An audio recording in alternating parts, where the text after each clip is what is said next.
আমরা এই মুহূর্তে যেখানে আছি সেটা আপনারা আশেপাশের ছবি দেখেই বুঝতে পারছেন। দেখুন, আমার পিছনে রয়েছে জিরাফ, পাশে রয়েছে হরিণ, অর্থাৎ বুঝতে পারছেন যে আমি এই মুহূর্তে রয়েছি আলিপুর চিড়িয়াখানার সামনে। একটা ফেস্টিভ মুডে তিলোত্তমাবাসী। আমিও বাদ যাই কেন বলুন তো, আমিও তো পড়েছি এরই মধ্যে। এবং আজকে একেবারে বর্ষ শেষে সারা বছরের ভালো মন্দ নানা আশা প্রত্যাশা নিয়ে নতুন বছর শুরু করতে চলেছি। আর ঠিক এই মুহূর্তে এই সময় আমি আলিপুর চিড়িয়াখানায়। সকাল থেকে লম্বা লাইন টিকিট কাউন্টারের সামনে। ছোট ছোট কচি কাচারা তাদের অভিভাবকদের সঙ্গে এসেছেন এবং 150তম বর্ষে পদার্পণ করলো এই আলিপুর চিড়িয়াখানা। খুব স্বাভাবিকভাবেই এই বছরটা কিন্তু একটু আলাদাই, অর্থাৎ একটু স্পেশাল।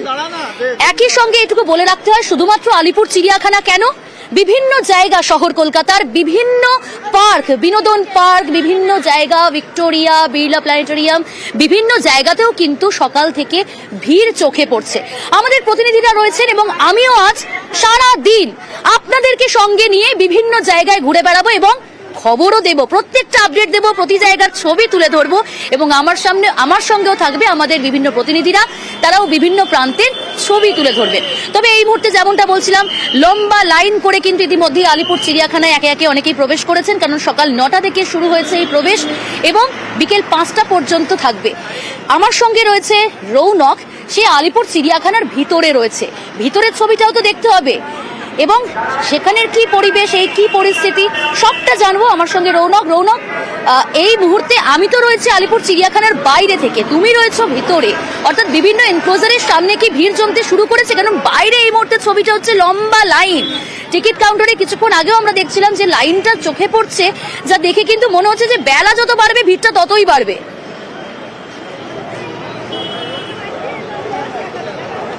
দেখো, একেবারেই তুমি বাইরে যে ভিড়টা দেখতে পাচ্ছ সম্প্রতি সেইভাবেই কিন্তু মানুষ ধীরে ধীরে প্রবেশ করছে। কিছুক্ষণ আগেই চিড়িয়াখানায় প্রবেশের দ্বার খুলেছে এবং প্রচুর মানুষ কিন্তু ইতিমধ্যে আসাও শুরু করেছে।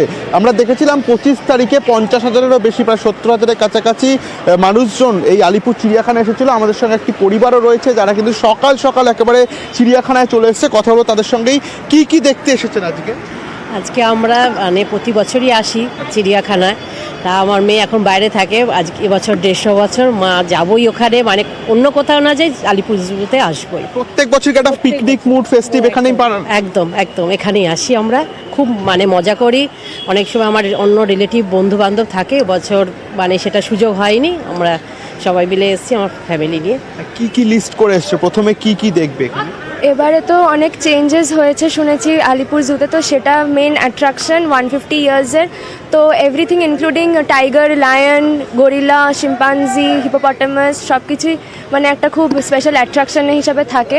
সো সেটা দেখার জন্য খুবই এক্সাইটেড আছে। দেখো, একেবারেই যেটা তোমায় জানালাম যে মানুষ আসতে শুরু করেছে এবং যত বেলা গড়াবে আলিপুর চিড়িয়াখানায় কিন্তু ভিড়ও বাড়বে এবং 155 বছরে পড়েছে আলিপুর চিড়িয়াখানা। সেক্ষেত্রে কিন্তু একটা অন্যরকম তারা দৃষ্টান্ত স্থাপন করেছে যে ভেতরে মানুষ থাকবে এবং বাইরে উন্মুক্ত আকাশে পাখিরা থাকবে।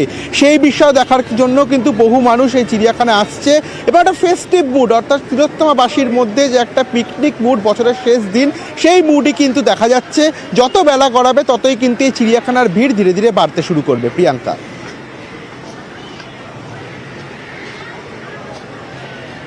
একদমই রৌনক, তুমি যেমনটা বললে যে ইতিমধ্যেই সকাল থেকে যে ভিড়টা আমরা বাইরে দেখছিলাম, ভেতরে প্রবেশ করছে একে একে এবং বিভিন্ন এনক্লোজারের সামনে কিন্তু সেই ভিড়টা চোখে পড়ছে। এবং স্পেশাল, আমি শুরুতেই বলছিলাম 1876 খ্রিস্টাব্দে আলিপুর চিড়িয়াখানা প্রতিষ্ঠা হয় এবং 150তম বর্ষ। খুব স্বাভাবিকভাবেই এই বছরটা কিন্তু একটু আলাদা, একটু স্পেশাল।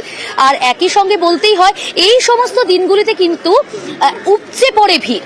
সবে তো সকাল 9টা, এই ভিড়টা বেলা বাড়লে কতটা হবে তা এখনই বলা সম্ভব হচ্ছে না, সময় উত্তর দেবে। আমি আরো একবার যাবো রৌনক তোমার কাছে, যদি সম্ভব হয়। আমি এখান থেকে দেখতে পাচ্ছি বাইরে থেকেই লাইনটা কিন্তু ক্রমশই বড় হচ্ছে বাইরে এবং একই সঙ্গে অনেকেই ভেতরে প্রবেশ করেছে, বিভিন্ন এনক্লোজারে যাচ্ছেন। কচি কাচাদের সঙ্গে যদি সম্ভব একটু কথা বলা।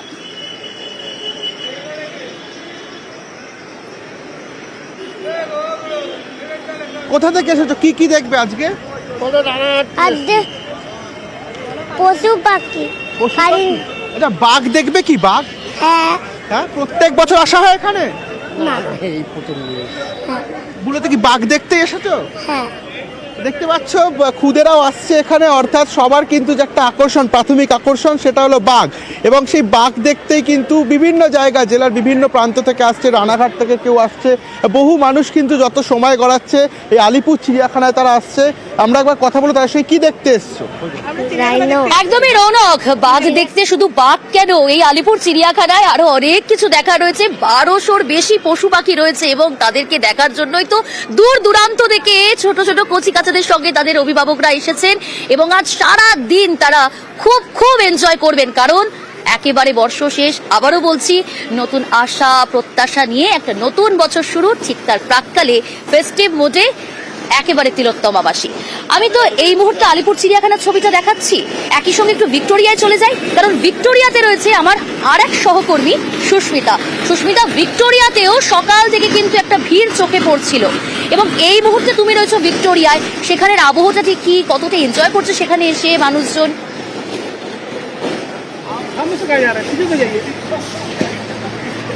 দেখো, বছরের শেষের দিনটা আরো বেশি করে মনে রাখার মতো করে রাখার জন্য এবং তার সঙ্গে বছরের শুরুটা আরো স্পেশালভাবে করার জন্য শহরের বিভিন্ন যে দর্শনীয় জায়গাগুলি রয়েছে সেখানে অবশ্যই এই সমস্ত দিনগুলিতে উপচে পড়া ভিড় থাকে, আর সকাল থেকেই সাধারণ মানুষ তারা এসে ভিড় জমান। আলিপুর চিড়িয়াখানায় সেখানে যেমন লম্বা লাইন ইতিমধ্যেই শুরু হয়ে গিয়েছে, ভিক্টোরিয়ায় এই মুহূর্তে লম্বা লাইন না থাকলেও পারিবারিক যারা পরিবার নিয়ে আসছেন তারা কিন্তু এই মুহূর্তে একে একে এসে জড়ো হচ্ছেন।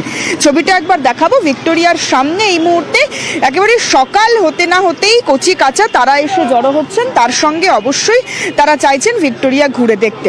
এবং একটু কথা বলার চেষ্টা করব, ভিক্টোরিয়ায় এসেছো এবং তার সঙ্গে তারা ঘুরে দেখার অবশ্যই চেষ্টা করছেন, কথা বলবো একবার সরাসরি।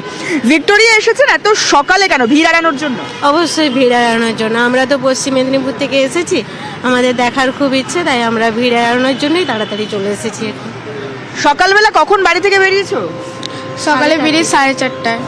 ভিক্টোরিয়া ভালো লাগছে দেখতে? হ্যাঁ। আর সারাদিন কি দেখবে? আর বিড়লা তারামণ্ডল দেখবো, তারপর জাদুঘরটা দেখবো, আর মেট্রোয় চাপবো। মেট্রো রেলে চড়ে বিড়লা আর অবশ্যই তার সঙ্গে জাদুঘর এবং ভিক্টোরিয়া। সকাল সকাল ভিড় এড়ানোর জন্য তারা প্রত্যেকে এসে জড়ো হয়েছে এবং একটা ছবি দেখাবো ভিক্টোরিয়ার সামনে আজকের এবং বোঝা দিনটাকে বা যাচ্ছে আজকে বছরের তাদের নানান প্ল্যান রয়েছে, বিভিন্ন জায়গায় তারা ঘুরবেন। শুধু ভিক্টোরিয়া কেন, ভিক্টোরিয়া, বিড়লা প্ল্যানেটেরিয়াম, আলিপুর চিড়িয়াখানা। তবে যেমনটা না বললেই নয়, কারণ সমস্ত কিছুর ঊর্ধ্বে গিয়ে কিন্তু নিরাপত্তার দিকটা অবশ্যই বলতে হয়, এবং পুলিশ বিশেষভাবে কিন্তু বাড়তি নজরদারি রাখছে। আমি এই মুহূর্তে আলিপুর চিড়িয়াখানা পুলিশ ডিপ্লয়মেন্ট হচ্ছে, সরাসরি সেই ছবি আপনারা দেখতে পাচ্ছেন। কোন রকম কোনো অপ্রীতিকর ঘটনা যাতে বর্ষ শেষে এবং বর্ষবরণে না হয়ে থাকে তার জন্য বাড়তি সতর্ক কিন্তু পুলিশ। একেবারে সকাল থেকে তারা সেইভাবে নজরদারি রাখছে, সিসি ক্যামেরায় নজরদারি রাখানো হচ্ছে, ড্রোনের মাধ্যমে নজরদারি রাখা হচ্ছে। সব মিলিয়ে কিন্তু শুধুমাত্র আলিপুর চিড়িয়াখানার ছবিটা এই মুহূর্তে দেখাচ্ছি, শুধুমাত্র আলিপুর চিড়িয়াখানার নয়, শহর কলকাতায় কিন্তু বাড়তি নজর কলকাতা পুলিশের। আরো আপনাদের বিস্তারিত জানাবো, সান্নিক রয়েছে আমার সঙ্গে। সান্নিক, বর্ষবরণে এবং বর্ষ শেষে বাড়তি সতর্ক, বাড়তি নজর কলকাতা পুলিশের, কি কি ব্যবস্থাপনা রাখা হয়েছে কলকাতা পুলিশের তরফ থেকে? দেখো, মধ্য কলকাতায় আজকে যেহেতু প্রচুর মানুষের সমাগম হয়, তাই এই দিকটাতে কিন্তু কলকাতা পুলিশের তরফে আলাদাভাবে অ্যারেঞ্জমেন্ট করা হয়েছে। প্রায় 5,500 পুলিশ কর্মীকে মোতায়েন করা হয়েছে শুধুমাত্র এই নিরাপত্তার দিকটা খতিয়ে দেখার জন্য। 50টি জায়গায় শহর কলকাতায় নাকা চেকিং এর ব্যবস্থা যেমন থাকছে, তার পাশাপাশি শুধুমাত্র পার্ক স্ট্রিটেই 10টি ওয়াচ টাওয়ার কিন্তু খোলা হয়েছে কলকাতা পুলিশের তরফে। 31শে ডিসেম্বরের রাতে যাতে কোনো সমস্যা, যে সমস্ত জায়গাগুলোতে বেশিরভাগ ভিড় হয় অর্থাৎ পার্ক স্ট্রিট, এছাড়াও স্ট্যান্ড রোড, এছাড়াও যে সমস্ত জায়গায় বড় বড় হোটেলগুলি রয়েছে সেই সমস্ত জায়গাতে কিন্তু অতিরিক্ত নজরদারি থাকছে। এছাড়াও একাধিক রাস্তায় যান চলাচলও কিন্তু নিয়ন্ত্রণ করা হচ্ছে কলকাতা পুলিশের তরফে। মঙ্গলবার বিকেল 4টে থেকে বুধবার ভোর 4:30 পর্যন্ত, আর ওইদিকে বুধবার 4:30 থেকে বৃহস্পতিবার গভীর রাত পর্যন্ত পণ্যবাহী যান চলাচল পুরোপুরি নিয়ন্ত্রণ করা হচ্ছে মধ্য কলকাতায়। তাই এই ক্ষেত্রে যারা গাড়ি নিয়ে বেরোতে চান তাদের ক্ষেত্রে কিন্তু অবশ্যই কলকাতা পুলিশের গাইডলাইন বা অ্যাডভাইজারি তাদের সোশ্যাল মিডিয়া হ্যান্ডেলগুলোতে আগে ভাগে ফলো করে বেরোনোর ক্ষেত্রেই সুবিধা হবে।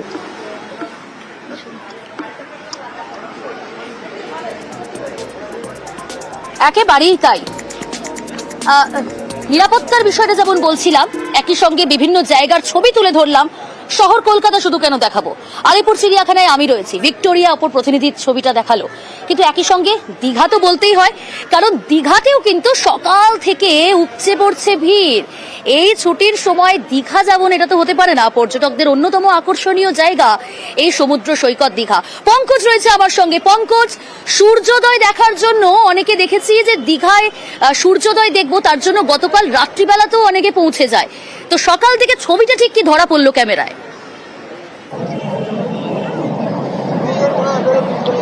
দেখো প্রিয়াঙ্কা, একেবারে বছরের শেষ, যেখানে সূর্য উদয় দেখার জন্য কিন্তু সৈকত সরণি দীঘাতে কিন্তু পর্যটকের ঢল। তুমি জানো যে আর কয়েক ঘন্টার পরেই কিন্তু যেখানে নতুন বর্ষ, যেখানে 2024কে বিদায় জানিয়ে 2025কে স্বাগত জানাবে, সেক্ষেত্রে পর্যটকেরা কিন্তু গতকাল থেকে কিন্তু এসেছে ইতিমধ্যে, যেখানে সমুদ্র সৈকত জুড়ে এবং যেখানে পর্যটক মন্দারমণি শঙ্করপুর জুড়ে কিন্তু যথেষ্ট পর্যটক রয়েছে। সেক্ষেত্রে পর্যটকের যেখানে পরিবার এবং পরিজনদের নিয়ে কিন্তু ভিড় জমেছে সকাল থেকে সূর্য উদয় দেখার জন্য। সেই সূর্য উদয় দেখার পাশাপাশি এবং সমুদ্রের জলে কিন্তু তারা পা ভেজাতেও ব্যস্ত। একেবারে পরিবারকে সাক্ষী, যেখানে পরিবার পরিজনদের নিয়ে একেবারে বছরের শেষ এবং বছরের শুরুটা কিন্তু সমুদ্রকে সাক্ষী রেখে তারা শুরু করতে চাইছেন পর্যটকেরা। সেক্ষেত্রে উপচে পড়া ভিড় পর্যটকদের, যেখানে জেলা থেকে ভিন জেলা থেকে আসা পর্যটকরা এবং যেখানে ঝাউ জঙ্গলগুলো রয়েছে, তারাও বছরের শেষে কিন্তু তারা পিকনিক মুড, যেখানে পিকনিক করাতেও ব্যস্ত রয়েছে পর্যটকরা। একেবারে সব মিলিয়ে পর্যটক দীঘা সৈকত সরণি দীঘায় যে সমস্ত আসা পর্যটকরা, তারা একেবারে সমুদ্রকে সাক্ষী রেখেই একেবারে বছরের শেষ এবং বছরের শুরু তারা কিন্তু শুরু করতে চাইছেন একেবারে সৈকত সরণি দীঘায়। এবং রাতে যেখানে সৈকত সরণি দীঘায় বিভিন্ন হোটেলগুলিতে কিন্তু বর্ষবরণ অনুষ্ঠান শুরু হবে, তার কিন্তু ইতিমধ্যে প্রস্তুতি শুরু হয়ে গেছে সৈকত সরণি দীঘায়। প্রিয়াঙ্কা, একেবারেই পঙ্কজ, অর্থাৎ বোঝাই যাচ্ছে যে দীঘাতেও কিন্তু সকাল থেকে সেখানে দর্শনার্থীদের কার্যত ঢল এবং উপচে পড়ছে ভিড় সূর্যোদয় দেখার জন্য। অনেকেই ভোর থেকেই দীঘায় পৌঁছে গিয়েছেন, যদিও সূর্যের দেখা কিন্তু একটু দেরিতেই মিলেছে।